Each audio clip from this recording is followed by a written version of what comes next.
बाजार को मोतीलाल ओसवाल की वेल्थ क्रिएशन रिपोर्ट का इंतजार रहता है। पिछले 26 साल से हर साल ये रिपोर्ट बाजार के गहरे इंसाइट देती रही है निवेशकों को। इसके जरिए अगले साल की मुनाफे वाली थीम का अंदाज़ा लग जाता है। मोतीलाल ओसवाल की 27वीं वेल्थ क्रिएशन रिपोर्ट आज आने वाली है। हमें तो अब उसका एक्सेस है।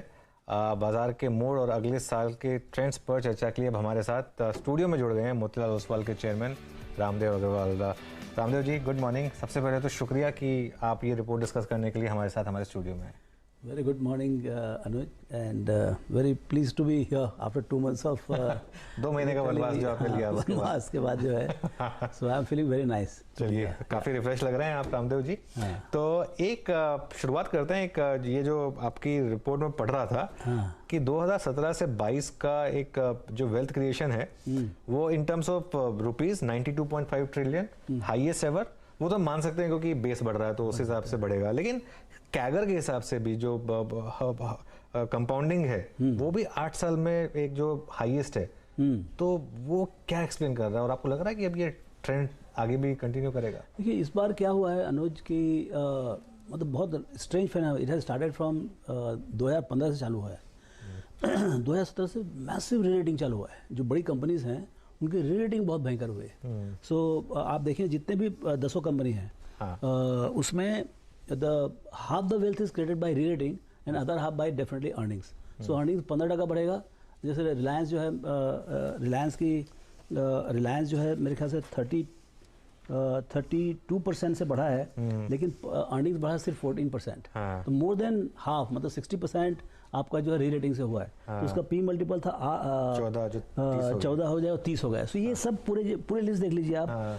TCS 18 से 36, आपका इन्फोसिस 17 से 37।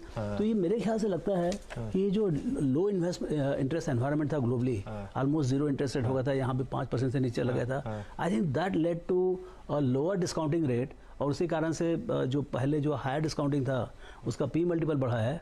और मतलब दूसरा कुछ समझ में नहीं आता कि और क्या हो सकता है, लेकिन ये बहुत स्ट्रांग और ये इन्वेस्टर साइकोलॉजी जो है जिसके कारण से ये री रेटिंग डी रेटिंग होता है, ये एक बहुत मिस्टीरियस फेनोमेनन है। तो नहीं रामदेव जी, फिर उसमें अगला सवाल ये आता है कि ये तो हो चुका और ये इसलिए हुआ क्योंकि अल्ट्रा जीरो और नेगेटिव भी थे कई बार तो इंटरेस्ट रेट। अब हम बात कर रहे हैं एक ओवर टाइटनिंग की। फेड शायद ओवर टाइटन कर दे। यहाँ कल भी हमने देखा 35 बेसिस पॉइंट रेट हाइक हुआ और ऑलरेडी वो जो TCS का 36 का PE है वो ऑलरेडी 30 के आसपास आ गया है। इन्फोसिस ऑलरेडी 26 के करीब आ गया है। काफी करेक्शन हो चुका है। तो ये क्या वापस वो 8 ईयर की एवरेज पे जाएगा या एक थोड़ा बहुत प्रीमियम फिर भी रहेगा उसके बाद भी? मतलब ये बहुत बड़ी बात है कुछ भी बोलने का, लेकिन अभी तो कम से कम ऐसा लगता है शॉर्ट टर्म में कि ये जो इतना एक्सपांशन हुआ है PE, तो वहाँ पर और कोई जगह है। अभी तो अर्निंग्स ग्रोथ आना बहुत जरूरी है।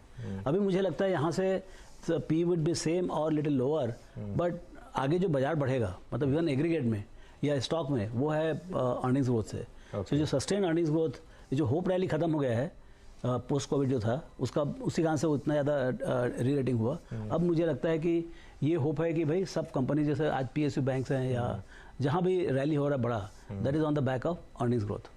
रामदेव जी, मुझे ना आपकी जो एक चीज़ बहुत अच्छी लगती है इस वेल्थ क्रिएशन स्टडी में, जो आप हमेशा आते हैं, वो एक बात बोलते हैं कि फास्टेस्ट से ज़्यादा आप मोस्ट कंसिस्टेंट पे ध्यान देते हैं। ठीक है, और मोस्ट कंसिस्टेंट में मैं एक चीज नोटिस कर रहा था कि सबकी, एक खाली अदानी एंटरप्राइजेस को छोड़ दें और अदानी ग्रुप का एक थोड़ा सा एक अलग ही इस समय रन चल रहा है, लेकिन उसको छोड़ दें तो बाकी जितने भी हैं, अल्काइल अमीन्स हो गई या आपकी L&T इन्फोटेक हो गई, आपकी SRF हो गई, आपकी डिवीज हो गई, सबका जो पैट है वो बहुत जबरदस्त ग्रो कर रहा है।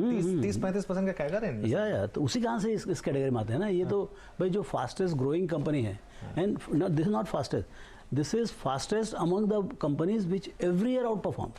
सो आपने टच किया, कोई भी टाइम में खरीदा, यू मेड मनी।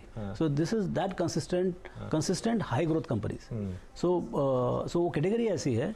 और इसमें जैसे आपने बोला alkyl amines, Coforge, Mindtree, L&T Infotech, Divis, तो इसमें काफ़ी आपको पावरफुल कंपनीज मिलेंगे जिसमें may be there is some correction और something, but these companies have some execution capability which is superior than others, or maybe they have the size advantage.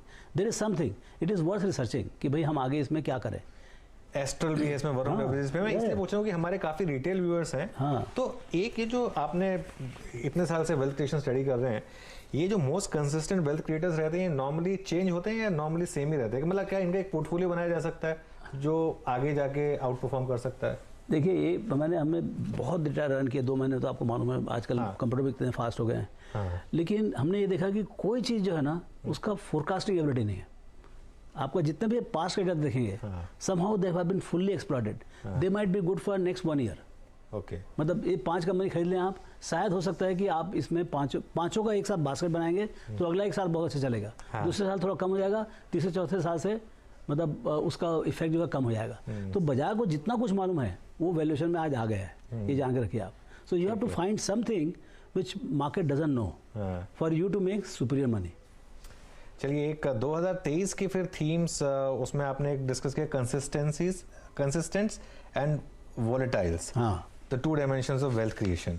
ठीक है, तो इसमें बताइए आप क्या मेन थीम देख रहे हैं 2023 की, कहाँ आपको लग रहा है कि वेल्थ क्रिएशन हो सकती है? देखिए ये क्या है, this is a concept of we have divided the entire universe of listed companies into 2 categories, consistents and volatiles. So मतलब उसको हिंदी में आप बोलेंगे तो शायद आपके पास ज़्यादा अच्छा वर्ड होगा। सो लगातार जो प्रॉफिट कमाती है कंपनी, लगातार मतलब हर साल ब साल कमाती कंपनी, मतलब आप बोल सकते हैं भाई इस साल 100 कमाया तो अगले साल 110 ही कमाएगा, मतलब ऐसा बोल सकते हो आप, यू नो। जैसे तो वो उस टाइप की जो कंपनीज हैं जो कंसिस्टेंट है, और कई जो है कभी 40 करोड़ का कमाएंगे फिर 10,000 करोड़ फिर उसका लॉस, यू नो उस टाइप की, मतलब उनकी पुरानी आदत ही ऐसी है।